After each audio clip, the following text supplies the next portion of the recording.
آج کی خبریں آپ کو ہلا دیں گی۔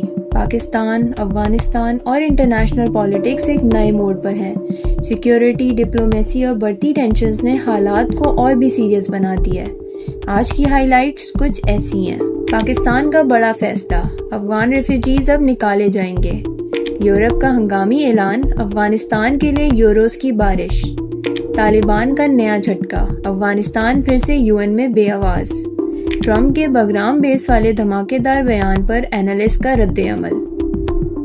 ویڈیو میں آگے بڑھنے سے پہلے دوستوں، چینل کو سبسکرائب کر لیں اور بیل آئیکن بھی دبا لیں تاکہ ہماری لیٹسٹ خبریں آپ تک فوراً پہنچ سکیں، اور ساتھ ساتھ ویڈیو کو بھی لائک کر دیں۔ تو چلیے شروع کرتے ہیں۔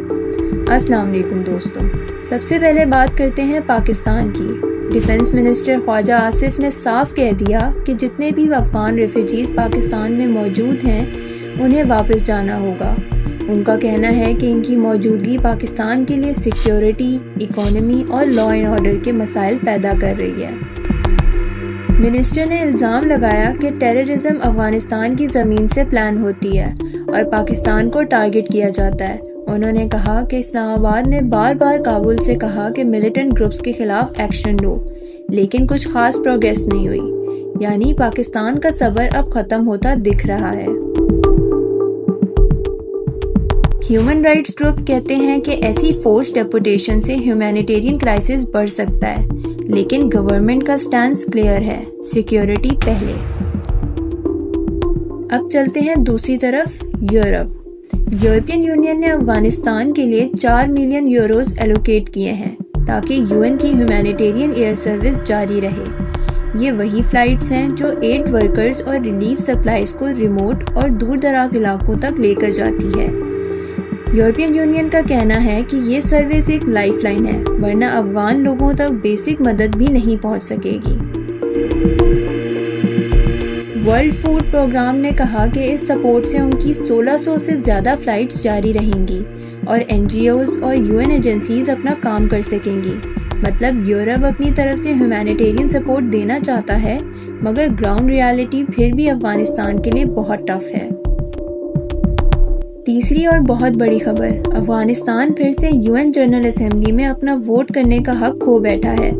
تیسرے سال لگاتار افغانستان اپنے ممبرشپ ڈیوز نہیں دے سکا، جو صرف $2 لاکھ کے قریب تھے۔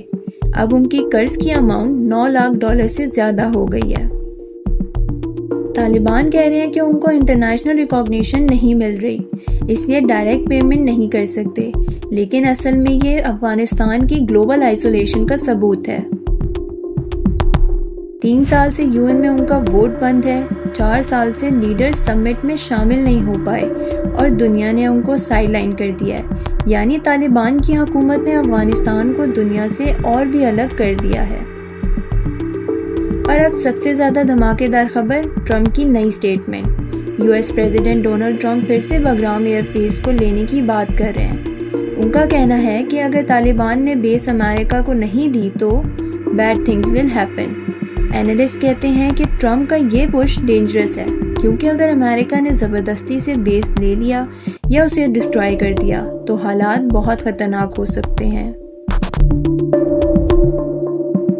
طالبان آلریڈی کہہ چکے ہیں کہ کوئی فارن ٹروپس افغانستان کی سرزمین پر واپس نہیں آ سکتے۔ چائنا بھی ریئیکٹ کرے گا اگر US نے ایسا سٹیپ لیا۔ ٹرمپ کہتے ہیں کہ ان کو یہ بیس اسلامک اسٹیٹ کے خلاف چاہیے، لیکن ایکسپرٹس کہتے ہیں کہ ٹرمپ کی یہ سوچ irrational لگتی ہے اور اس سے افغانستان اور پورا ریجن انسٹیبل ہو سکتا ہے۔ دوستوں، یہ ساری ڈیولپمنٹس ایک دوسرے سے جڑی ہوئی ہیں۔ پاکستان افغان ریفیوجیز کو نکالنا چاہتا ہے، یورپین یونین مدد بھیج رہا ہے، افغانستان گلوبل سٹیج پر اپنی آواز کھوتا جا رہا ہے، اور ٹرمپ جیسے لیڈرز بگرام پر فوکس کر کے حالات کو اور ٹینشن میں بدل رہے ہیں۔ یہ پکچر کلیئر ہے کہ افغانستان کے کرائسس اب صرف ان کی سرحدوں تک نہیں بلکہ گلوبل پالیٹکس کا حصہ بن گئے ہیں۔ اب سوال آپ سے، کیا آپ سمجھتے ہیں کہ ٹرمپ کا بگرام بیس والا آئیڈیا صحیح ہے یا اس سے اور مسائل پیدا ہوں گے؟